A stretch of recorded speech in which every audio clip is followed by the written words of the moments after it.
I'm Lucy Eyre from the CMA's Vets Market Investigation team. For the past 18 months, we've been investigating potential competition concerns within the sector. We recently published a set of proposed remedies to address these concerns and make sure pet owners have the information they need. These include being clear on practice ownership and prices,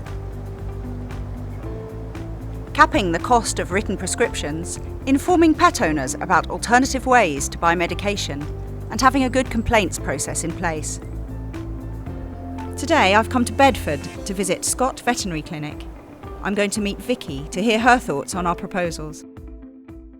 Thank you so much for hosting us today. I really appreciate you taking the time to show me around your practice and talk me through your thoughts. Tell me a bit about your practice here and how it works. Yeah, so I've been a vet since 2003, so many years, actually always worked in this practice. It used to be mixed practice and now we just do small animals and exotics, so we've changed over the years. We're about 14 full-time equivalent vets here.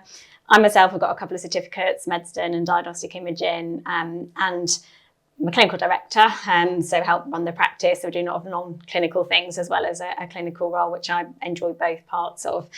The practice itself does its own out of hours. We've got people here 24/7, great facilities, great staff, and I'm really lucky to be part of this practice.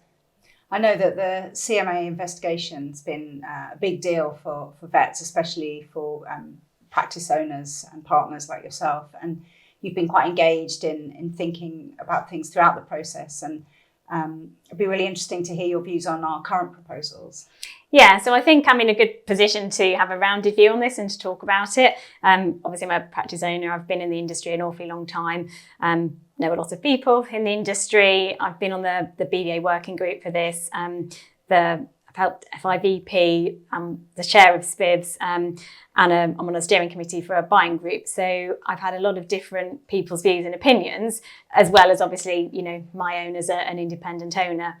And I think over the time that the CMA has been investigating the profession, it's been ups and downs, sleepless nights, and lots of reading and trying to figure it all out in our heads.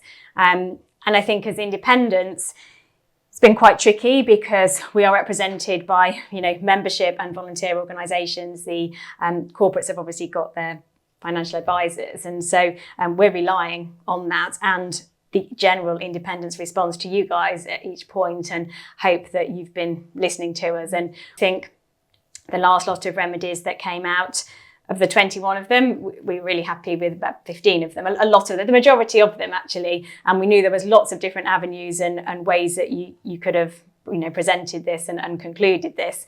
And I know you're still in the consultancy process, one of the reasons why you're here.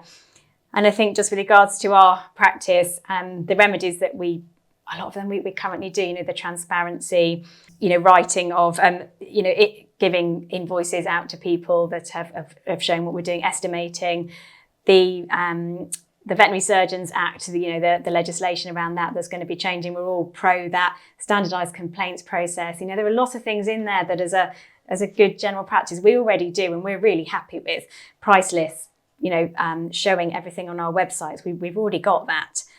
I think the things that really concern us, and really concern us as independents, but as the sector as a whole, are the medicines and the prescription potential remedies.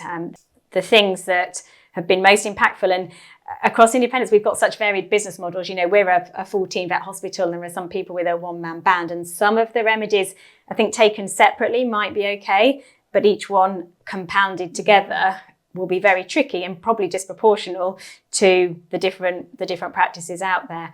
I think maybe the price cap needs to be looked at. The fact that we are supposedly going to have to write lots of prescriptions within one consult and just charge one price for it. I think we need to be valuing our vets' time. So that's you just need to give us time. It's not that we won't necessarily do some of these things, but we need to make sure it's proportionate and timely. And I think maybe timeframes of 24, 36 months would be much better than the 3 to 6 months that were suggested. I think we're also a little bit worried about pushing a lot of our medicine profits, revenue onto online pharmacies as well. And then again, the impact of that. The impact for me may well be I have to increase my fees. That might well happen. We don't know. But the other impact really is how it impacts other things in the practice. And there are three main things, I think, in our practice that it would impact. And the reason for that is because actually a lot of the money we earn from drugs will cross-subsidise things in the practice that we need to make more affordable for the general public so that we can actually, for animal welfare reasons. So the neutering, the out of hours, and then the treating of the little small furries, all those things, we cross-subsidise for good reasons so we can help those animals. And if prices do have to change, will the general public be able to afford that? We just don't know how that will play out. And I think that's a worry for a lot of our minds. And then finally with that, what does the veterinary profession look like in the next 2 to 5 years? We celebrated our 70th birthday at Scott this year. We'd like to be able to celebrate our 100th birthday in 30 years' time, So it's really, really important for us to make sure that these remedies don't cause any harms. We've consulted widely on our proposals, and we're planning to issue our final decision in the spring. We think these remedies would lead to pet owners having a better understanding of the options available to them, and more confidence that they're getting value for money when making decisions about their pet's health.